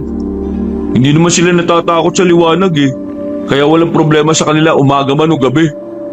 Diyos ko naman, ano gagawin natin? Kumapit kayo. Teka, anong gagawin mo? Biglang kinabig ni Waldo ang manibela pabalik. Nang humarurot na kami paalis, nakita ko pa sa likuran na humahabol na sa amin ng mga aswang. Para silang mga zombie sa mga horror movies na napapanood ko. Saan nyo? Teka, kapit! Halos lumipad na kami sa sobrang bilis ng pagpapatakbo ni Waldo Cabanong. Pero hindi pa man kami nakakalayo, biglang gumewang na ang tricycle. Dahil yun sa sobrang bilis ng takbo kaya lumuwag ang pagkakakabit ng gulong. May mga nadaanan din kaming mga lubak. Mabuti na lang ay hindi naman kami napahamak. Naihinto ni Waldo ng maayos ang sinasakyan namin. Wala na kaming magagawa nun kundi lumabas at iwan ang tricycle. Dito! Dito! Hindi na ba talaga pwede yung tricycle? Hindi na, maaksidente lang tayo. Ang pira naman oh. Kumuha pa kayo ng service, sira naman. Huwag ka nang umangal. Hiniram lang naman namin yun eh. Tumakbo kami papasok ng gubat. Mas mainam daw sa kagubatan dahil marami kaming pwedeng pagtaguan. Maya-maya pa, narinig na namin ang sigawan ng mga aswang. Habang kami naman, sandaling nagtago sa likod ng malaking bato. Huwag kayo masyadong kabahan. Kapag umaga, hindi ganun kalalakas sa mga aswang. Basta susunod lang kayo sa mga sasabihin namin ha. Walang mangyayari masama sa inyo. Pero paano kung Manahimik! tinikom ko na lang ang bibig ko noon, Kabanong? Hindi nagtagal, naramdaman na namin ang presensya ng mga aswang. Naririnig pa namin ang pagkahingal nila. Totoo nga ang sinasabi ni Waldo na kapag maliwanag, mahina sila. Ultimong pagtakbo ay kinakapaguran nila. Kaya nung oras na yon, alam ko na sa sarili kong may kaya akong gawin para sa kasintahan ko. Nakalagpas na sila. Tara, bilis! Nagmamadali kaming makalabas. Maya-maya pa, naramdaman na lang namin na meron ng sumusunod sa amin. Mautak ang mga aswang.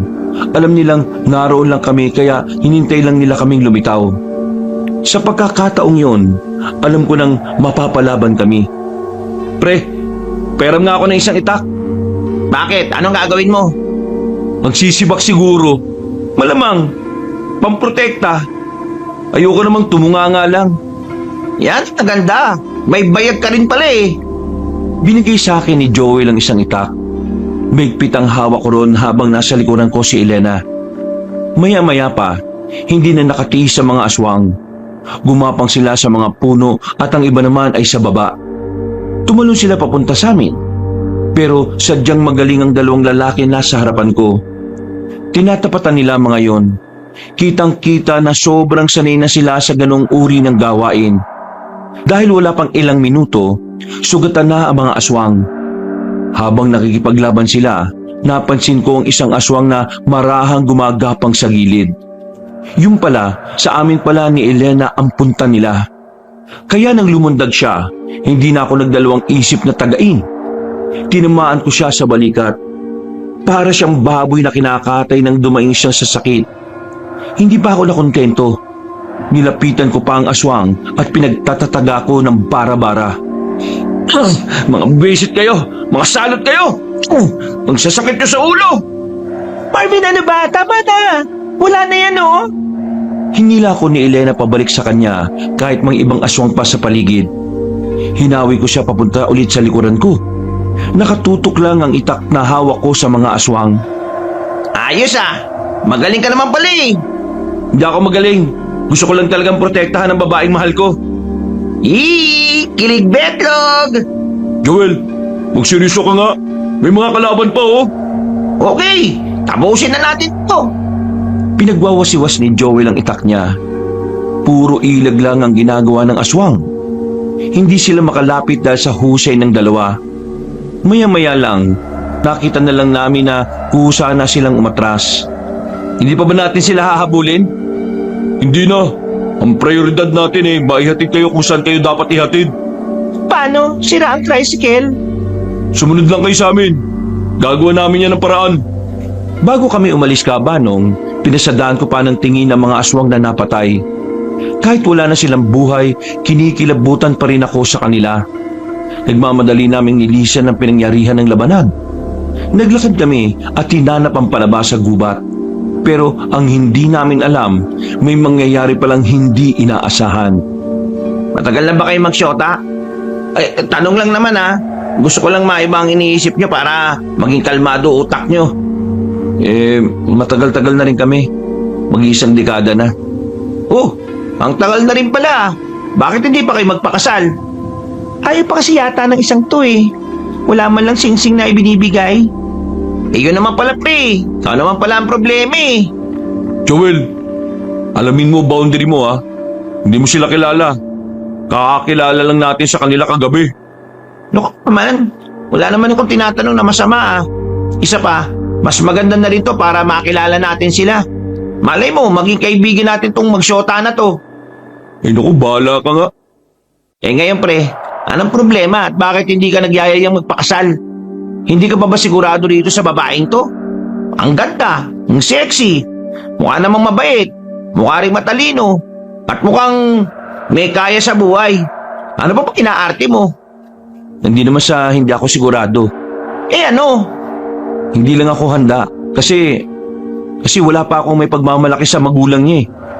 Magbubuko lang naman ako sa Maynila. Gusto ko, kung ihaharap ko siya sa altar, mayaman na ako para... Akala mo sa akin mukhang pera? Tingin mo gusto ko ng yaman ha? Kaya ko magkaroon ng sarili kong pera. Hindi ko kailangan ng yaman mo kung magkakaroon ka man. Ang gusto ko, yung lalaking sasamahan ako sa hirap at ginhawa. Yung sasamahan akong mangarap. Yung sasamahan ako magpundar kahit paunti-unti. Hindi ko kailangan ng maranyang buhay, no? Kahit simple lang, masaya na ako. Tapos, yan palang iniisip mo? Hindi naman sa ganun. Ang gusto ko lang naman maging komportable ang buhay mo kapag mag-asawa na tayo. At mangyayari lang yun kapag kaya ko nang ibigay ang mga pangangailangan mo. Ang sabihin mo na lang, ayaw mo lang talaga. Dano pang dahilan. Elena naman. Huwag mo nga ako hawakan. Tingnan mo na ginawa mo, Joel. Pinag-away mo lang eh. Ha? Wala naman ako ginagawang masama ah. Tinulungan ko lang tong babae na malaman kung bakit hindi pa handa itong si lalaki. Labas ako dyan ha. Elena, sandali lang. Bahala ka sa buhay mo. Uy! Huwag kayong lalayo ha. Hinabol ko si Elena Kabanong. Ang bilis ng paglalakad niya. Maabutan ko na sana siya nang biglang may lumitaw na aswang sa harapan niya. Binuhat siya at saka lumundag ng pataas. Sa sobrang gulat ko, para akong napako sa kinatatayuan ko. Hindi na ako nakapagsalita Kabanong. Naramdaman ko na lang si Waldo at Joel sa likuran ko. Oh, nasa nakasintahan mo? Uy, magsalita ka. Si Elena. Ano, sabihin mo. May lumabas na aswang. Dinagit siya. Yan na nga ba sinasabi ko eh. Uy! Hindi ko na sila pinakinggan. Sinubukan kong habulin ng aswang na kumuha sa kasintahan ko. Pero ilang minuto na akong tumatakbo, wala na akong inabutan. Nakaramdam na ako ng pagod tsaka lang ako natigil. Nanlalambot ako sa gilid. Hindi ko alam ang gagawin ko, Kabanong. Para akong pinagsakluban ng langit at lupa. Nakatulala lang ako sa lapag. Parang lumulutang ang isip ko. Natauhan lang ako nang marinig kong tinatawag na ako ni Waldo at ni Joel. Pagkakita ko sa mukha ni Joel, mabilis na nag-init ang ulo ko. Tumayo ko at sinapak siya kaagad. Ang tigas ng mukha niya, Kabanong. Kaya kahit malakas ang suntok ko, ako pa rin ang nasaktan. Tiniis ko na lang at nagkunwaring walang naramdaman. Ano ba problema mo, ha? Ikaw ang problema ko. Wala akong problema, baka ikaw meron. Ikaw ang problema ko. Kung di mo sana binuksan yung usapan na yun, hindi sana magkakaganito eh. Di ka dapat nakikialam. Wala kang alam. Di ka naman namin kilala. Hindi mo kami kilala. Nakialam ba ako? Nagtanong lang naman ako, ha? Sumagot ka naman, di ba? At hindi naman nagalit ang syota mo sa tanong ko. Ikaw lang naman ang nanggagalaiti ng ganyan eh. Tanga ka ba talaga? O nagtatanga-tangahan ka lang? Hindi itong tamang oras para pag-usapan ng mga personal na bagay na hindi mo naman dapat iniintindi. May girlfriend ka ba? Malamang wala, no? Kasi kung meron, hindi ka naman siguro ganyan eh. Siguro, kaya wala kang syota kasi ganyan ang ugali mo. Hoy, magdaan-daan ka sa pananalita mo, pre. Di mo ako kilala. Mismo, hindi kita kilala. Hindi natin kilala ang isa't isa. Kaya sana man lang maging mabuti ka sa amin. Bakit? Ano ginagawa namin? Kabutihan to, di ba? Inililigtas namin kayo. Niligtas namin kayo kagabi. Hindi porket niligtas mo kami, pwede nyo na kaming pakialaman. Kasalanan mo lahat ng to, Joel eh. Kapag may nangyari masama sa girlfriend ko kahit na albularyo ka pa o ano pa man, hindi ako magdadalawang isip na patayin ka. Kahit na anong paraan na maiisip ko. Hoy, pinagbabantaan mo ba ako? Tama na yan. Wala tayong mapapala kung mag-aaway kayong dalawa. Ang mabuti pa, sundan na natin ang direksyon kung saan dumaan ang aswang. Nasasayang ang oras natin sa pagtatalo nyo eh. Hindi na ako nakipagtalo pa. Tama si Waldo. Mas makabubuti kung gagawa na kami agad ng paraan para mabawi si Elena. Pinagpatuloy namin ang paglalakad. Kahit sobrang nag-aalala na ako para sa kanya, pinitpilit ko pa rin ikalma ang sarili ko. Kailangan kong makapag-isip ng maayos dahil buhay na ng kasintahan ko ang pinag-uusapan. Sa kakahanap namin, inabot na kami ng dilim sa kagubatan. Ang pag-uwi na sana namin sa Maynila ay nauwi lang din sa isa pang problema. Pare, gusto ko sanang humingi ng dispensa sa ginawa ko kanina. Alam ko, masyado ako naging pakialamero. Pero sa totoo lang, natutuwa lang kasi ako sa inyo eh. Hindi ko inakala na mali na pala yung pinagtatatanong ko. Galing ako sa mahirap na pamilya. Yung tatay ko, hindi nagsikap sa buhay. Inasawa kaagad si mama kahit walang matinong trabaho. Kaya ang ending, mahirap ang buhay namin. Ayoko maging katulad ng tatay ko. Kaya hanggat maaari, gusto ko na kapag nagsama kami ni Elena, wala na siyang dapat intindihin pa sa buhay. Nagsisikap naman ako para umunlad eh. Pero hindi ganun kadaling umunlad. Okay. Ngayon naiintindihan ko. May punto ka naman eh. Meron kang pinaghuhugutan. Para alam mo pre, tama ang kasintahan mo eh. Minsan, mas maganda ang simpleng buhay. Yung kahit hindi kayo mayaman, yung kahit hindi mag-aara ang pamumuhay niyo, basta makakakain kayo ng 3 beses sa isang araw. Ang pinakamahalaga naman, magkasama kayo sa kahit na saang punto ng buhay niyo eh. Siguro nga tama siya. Siguro nga masyado lang akong nag-aalala para sa kinabukasan namin. Pero sa totoo lang, gusto ko na rin siyang makakasama eh. Di bale, kapag natapos tong problema na to at kapag nabawi na natin siya, yayayain ko na siya magpakasal. Alam kong hindi nyo naman kami kilala pero sana imbitahan nyo rin kami dun ha. Matapos mo silang pag-awayin, gusto mo imbitado ka? Kapal rin naman ang mukha mo eh no? Makikikain ka lang eh. Ayos lang. imbitado pa rin kayo. Basta, ipangako nyo, tutulungan nyo ako mabawi ang girlfriend ko Huwag kang mag-alala, pre. Hindi tayo titigil hanggat hindi natin nababawi syota mo. Tinapik niya ako sa balikat. Kahit na papaano, gumaan na rin ang pakiramdam ko. Sa aming pagpapatuloy, meron na rin kaming natanaw na liwanag at may nakita kaming apoy. Marahan kaming umupo at nagmasid. Nang makumpirma namin na mga aswang nga ang naroon, inihanda na namin ang aming sarili. Mukhang wala rito si Elena mo, pre Pero kailangan natin silang patayin. Hindi nila tayo pwedeng maunahan. Tama. Sa nakikita ko, parang silang nakatoka na magronda sa gubat para maghanap ng mga kagaya nating albularyo. Doon tayo dadaan sa gilid na yun. Hindi nila tayo pwedeng maramdaman. Kailangan natin makarating sa likuran ng tolda. Ibig ba nitong sabihin, dahil gabi na, malakas na sila ulit? Oo, ganun na nga. Kaya dapat magdoble ingat tayo ngayon. Marahan kaming naglakad habang nakayuko kabanong. Nagtago kami sa mga makakapal na dahon sa gilid. Sinamantala namin ang pagkakataon na abalang-abala ang mga aswang sa pinagkukwentuhan nila. Nang makalapit na kami, sumilip kami sa loob ng tolda. Wala kaming nakitang aswang doon. Kaya naman, alam na namin ang bilang nila. Dahil 6 lang naman sila, malakas na ang loob namin na palaga ng mga aswang. Ngayon na! Nagulat sila nang bigla kaming lumabas sa loob ng tolda kabanong. Pinagtatataga kagad namin sila.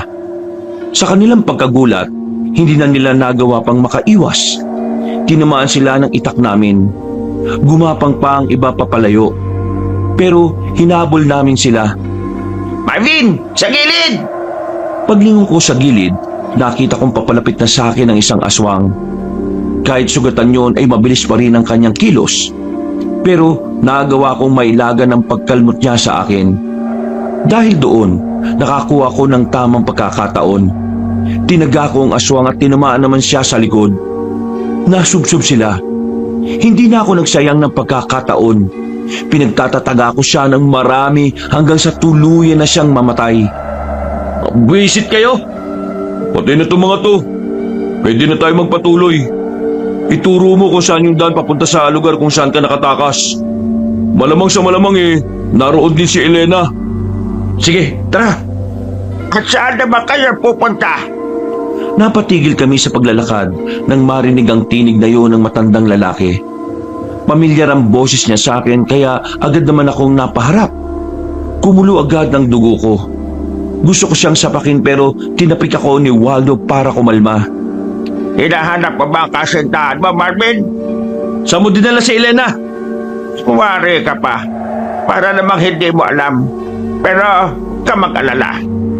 Buhay siguro siya ngayon. Hindi pa kasi nakukumpleto ang kailangan namin. Kulang pa ng isa. Walang iya kayo!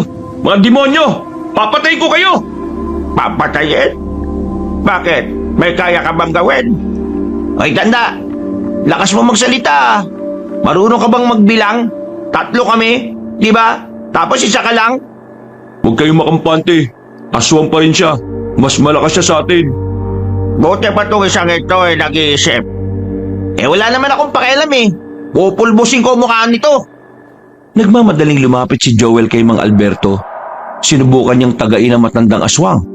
Pero sa kasamaang palad, nakailag lang yon at sa halip nahahawakan niya si Joel at nagawa nitong itulak na malakas. Nanlalaki mga mata ko nang masaksyan ko yung kabanong. Hindi ko inakala na ganun kalakas si Mang Alberto kahit na matanda na. Alam mo ba mga taong hindi nag-iisip at ginagamit lang ang tapang siyang unang namamatay sa labanan? Nakachamba ka lang! Joel, tumigil ka muna! Hindi natin siya matatalo kung padalos-dalos ka lang. Ana, tapos na ba kayo? Kasi ako naman ang aatake. Hindi ba ako tapos? May dinampot si Joel sa gilid. Isang bato. Pinukol niya sa direksyon ni Mang Alberto.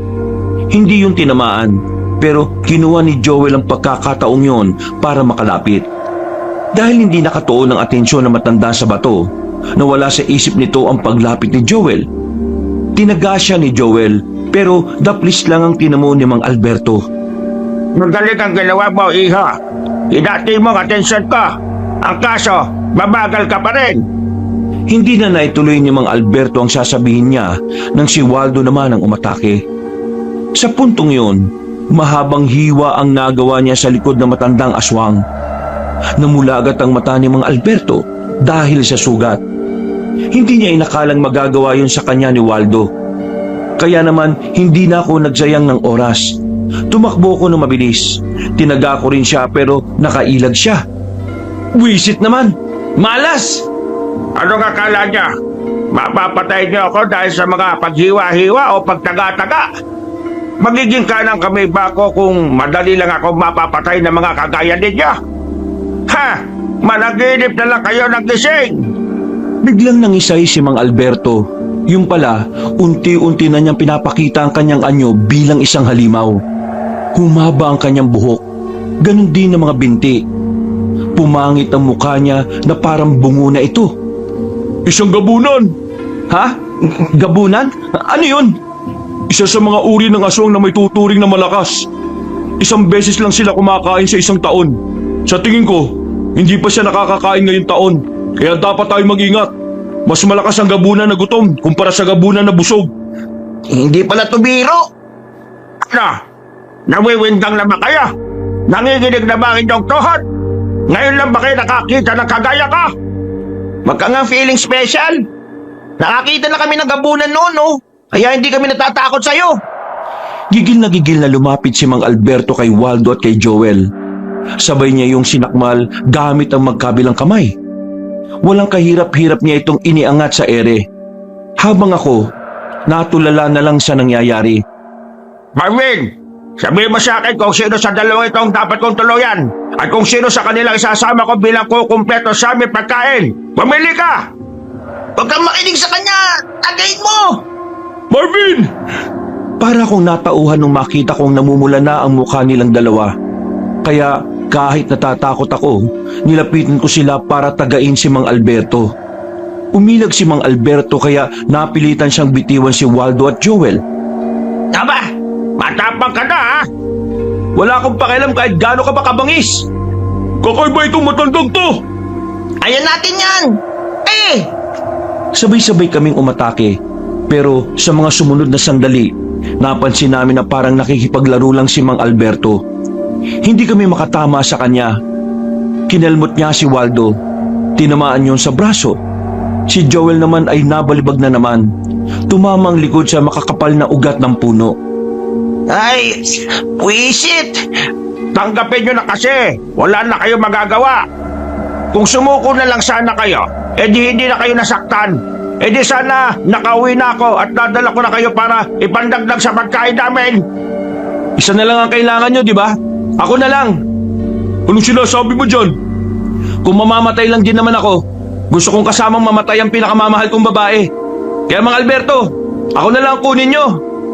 Ang lokohan niyang pinagsasasabi mo, uy! Madali naman akong kausap eh. Edi, sige. Joel, Waldo, maraming salamat sa tulong na ginawa nyo. Masaya akong makilala kayo. Ano ka ba? Huwag ka nga magpatinag sa matandang yan. Hindi mo ba nakikita? Hindi natin siya kakayanin. Ayokong pati kayo mapahamak pa. Ako lang naman ang kailangan nila, una pa lang Pero may iba pang paraan para mabawi natin si Elena. Kaya hindi na. Ayoko may mapahamak pang iba dahil lang sa amin. Ano? Tapos na ba kayo magdramahan?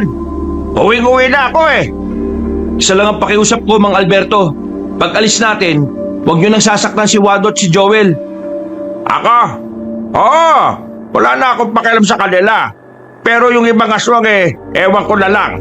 Hindi ko naman sila masasabihan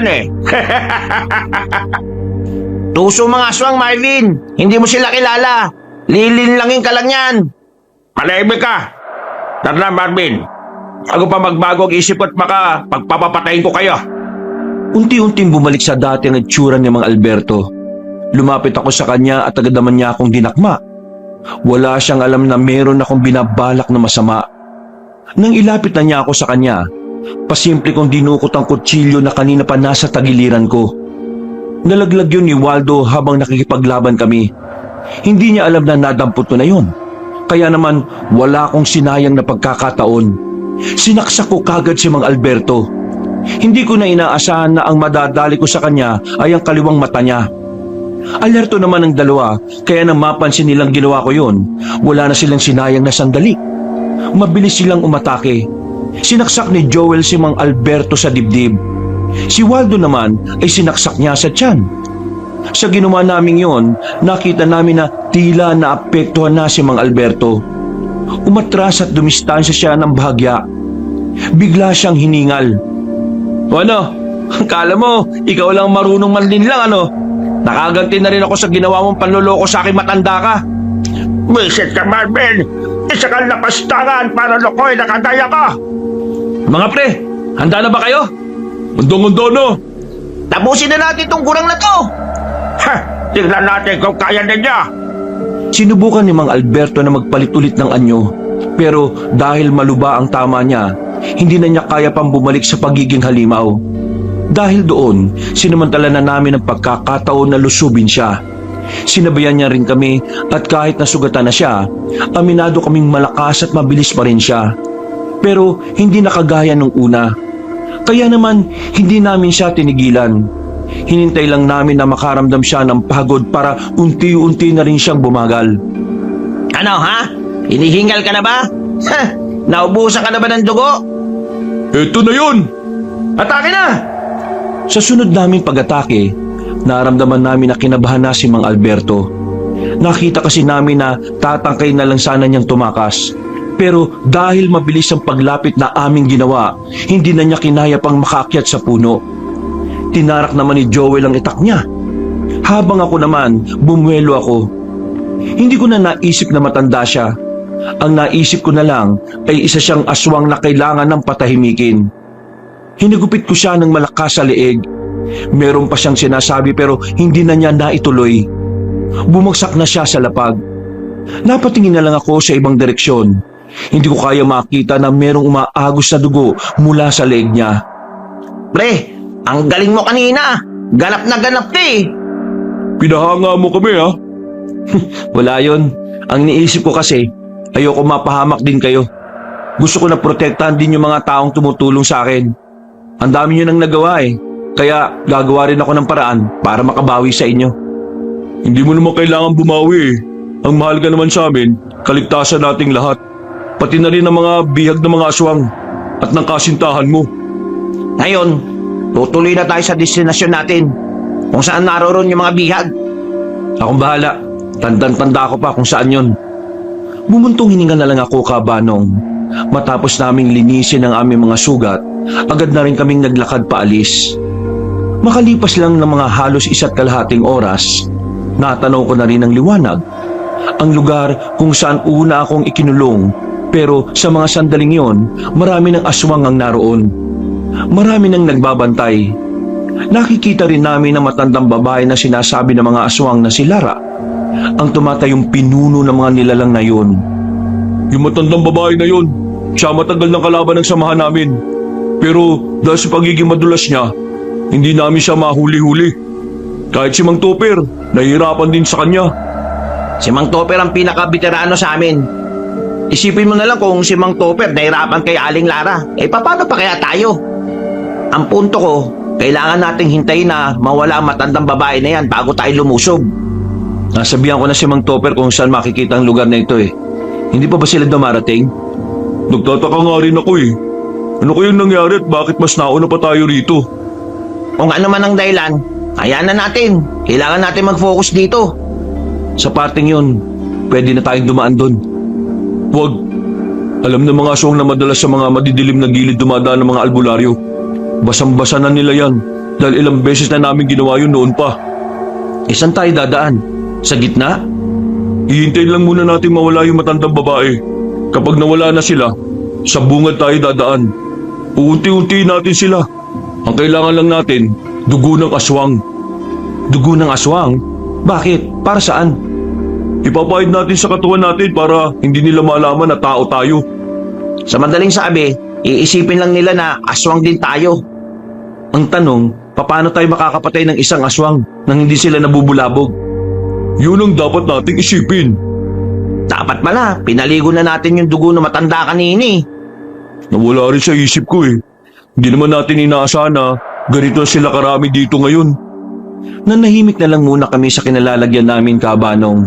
Nakatanaw lang kami sa lugar at masusing nag-oobserba. Maya-maya pa, nakita na naming umalis ang matandang si Lara. Napabangon kami. Dumaloy na naman ang kaba sa kalooban ko.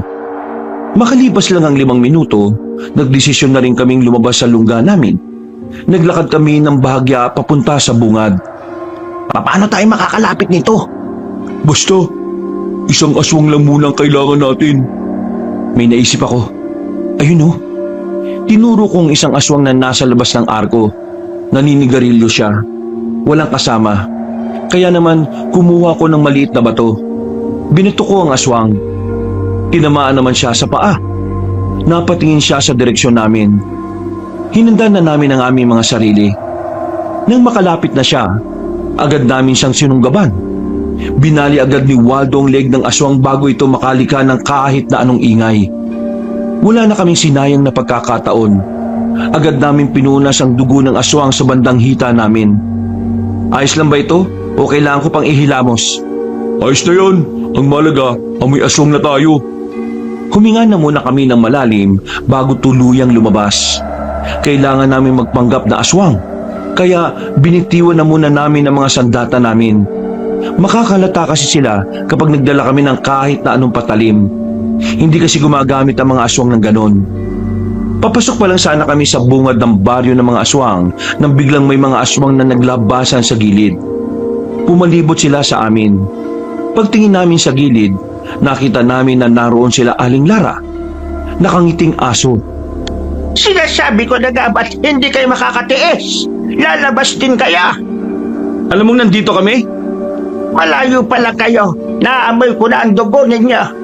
Hindi dapat kayo umapak sa lupain ito kung meron kayong mga sugat. Kainis, bakit ba hindi natin naisip yun? Lahat ng pinaghirapan nyo para lang makarating dito ay mauuwi na lang lahat sa wala. Kaya ihanda nyo na ang sarili ninyo para sa nalalapit ng kamatayan. Ito na ang huling... Huwag ka magpakampante, Lara! Nabuhayan kami nang marinig namin ang boses na yon. Pagtingin namin sa likuran namin, nakita na namin si Mang Topper at ang iba pang mga albularyo. Bumalik ang lakas ng loob namin. Agad din namang nagtabihan ng mga aswang. Saktong dating nyo, Mang Topper! Akala namin di na kayo darating eh. Meron lang kaming inasikaso. Binabagsak lang naman namin ang isa pang kuta ng mga aswang. Walang yaka talaga, Topper! Kahit kailan, napaka-epal mo talaga! Kumusta ka na, Lara? Ang hirap mong hanapin eh. Para kang palos. Masyado ka madulas. Hindi ka mahuli-huli. Para ka namang langaw. Kung nasa ng tae, naroon ka rin. Oo, kasi mukha kang ebak. Mga pre, ganyan ba talaga sila bago magpatayan? Nag-aasaran muna? Oo, ganyan talaga. Parang pelikula eh, no? Hindi talaga kumpleto ang laban kapag walang yabangan. Tara, tapusin na natin ito. Ako tatapos nito, Topper! Mga bata, alam niyo na ang gagawin ninyo. Mga aswang, wala tayong ititira kahit na isa sa kanila. Patayin ang mga yan! Marvin, sumunod ka sa amin ni Joel. Ang prioridad natin eh, mailigtas sa mga nakakulong. Tumango ako sa sinabi ni Waldo. Hindi nagtagal, nagsimula na rin ang sagupaan. Maririnig ang magkakahalong sigawan at pag-angil. Ang tunog ng mga itak na tumatama sa kung saan-saan. Habang nagkakagulo sila, hindi na kami nagsayang ng sandali. Naganap na kami ng madaraanan pero biglang merong humarang sa amin. Isang aswang na maskulahadong katawan. Ang ulo niya ay parang ulo ng kalabaw. Mukha talagang halimaw. Mabangis to! Mag-ingat kayo! Gaano ka bangis? Basta mabangis! Yung mga ganyang aswang, malakas yan! Wala silang ibang alam kundi ang pumatay ng kalaban nila. Huwag ka lang kakabahan, Marvin. Kaya-kaya natin to. Oo, kaya natin to. Huminga ako ng malalim, Kabanong. Pagsigaw ni Waldo, sabay-sabay na kaming umatake sa aswang na yon. Pero tumalon lang ito papunta sa aming likuran. Sinubukan din naming dakmain. Buti na lang ay alerto kami kaya nakailag kami. May kabagalan siya dahil sa laki ng katawan niya. Pwede natin gamitin yon laban sa kanya. Oo nga! Eh di kung ganun, maghiwa-hiwalay tayo. Mahirapan siyang kumilos kapag magkakaiba tayo ng anggulo. Sinunod namin ang sinabi ni Waldo. Napansin agad namin na parang hindi komportable ang maskuladong aswang sa pwesto namin. Isa yung indikasyon na talagang magiging epektibo ang naisip naming paraan para matalo siya. Maya-maya pa, sabay-sabay na kami ulit na lumapit sa kanya. Pero nakatalon lang siya. Kahit na ganon, hindi namin tinigil ang naisip namin. Palagi lang namin siyang pinapalibutan hanggang sa napagod na nakakatalo ng aswang. Sa sunod naming atake, nasalunan niya ang pagtaga na aming ginawa. Nung mga oras na yun, inakala naming matatalo na namin ang kalaban namin. Pero nagkamali kami. Kahit naduguan na siya, kinakaya pa rin niyang makabangon. Galit na galit ang aswang na yon. Siya naman ang lumusob sa amin. Kinagulat namin dahil parang mas lalo siyang lumakas. Nahawakan niya si Waldo. Nakipagpambuno si Waldo pero hindi siya nanalo. Tumilapon lang din siya habang may mahabang kalmot sa bandang hita. Si Joel naman, tinangka niya pang saksakin ng itak ang aswang. Pero sa kasamaang palad, nakailag ang aswang at nakalmot din siya sa bandang bewang. Pero mabuti na lang ay daplis lang yon. Nang idako ng maskuladong aswang ang tingin niya sa akin, doon na ako kinabahan. Nagtayuan ng mga balahibo ko kabanong. Umarangkada na naman ang kaba ko. Pero sa puntong yon, iniisip ko na lang na kailangan kong tapangan para sa minamahal kong babae. Kailangan kong mailigtas si Elena kahit na anong mangyari. Di ako natatakot sa'yo. Hindi! Sige! Lumapit ka! Wala akong pakialam. Gagawin ko ito para kay Elena. Umanta ka! Iniamba ko ang hawak-hawak kong itak. Tumakbo ko palapit sa aswang. Buong-buo na sana ang tapang ko. Ang kaso nga lang, nakakalimang hakbang pa lang ako ay bigla naman akong nadapa. Ay, pambira naman oh! Diyos ko naman to! Tumalon ng aswang papalapit sa akin. Sinubukan niya akong daganan, pero buti na lang ay nakagapang agad ako palayo. Dahil sa ginawa ng aswang, ay nakakuha ng tamang pagkakataon si Joel para muling umatake. Tinaga niya ang aswang sa leeg. Sinundan niya pa ng 2 taga bago ulit nakalayo ang nilalang. Sa ginawa ni Joel, dito na namin nakitang tila naapektuhan na siya. Kaya naman hindi na rin sinayang ni Waldo ang kanyang pagkakataon. Pinilit niyang makatakbo palapit sa aswang at saka hinataw ito ng malakas. Nahiwa ang aswang sa dibdib. Umatras-atras ito at napasandal sa puno. Pinukol naman ni Joel ang kanyang itak papunta sa kinalalagyan ng aming kalaban. Bumao ng itak sa dibdib ng aswang at tuluyan na ring namatay. Todas kambuang ka! Pasensya na, wala akong naitulong. Nadapa pa ako. Okay lang sana eh. Pero ayos lang yan. Dahil naman sa pagkadapa mo eh, nakakuha ko ng tsepo para umatake. Teka, si Waldo!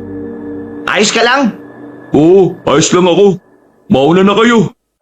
Hindi ka namin pwedeng iwan dito. Ayos ka lang ako. Kaya kong tapalan tong sugat na to. Sige na, mauna na kayo. Iligtas niyo yung mga bihag. Yun ang mission natin. Sundin na lang natin ang sinasabi niya. Tara na, Marvin! Hinila na ako ni Joel paalis.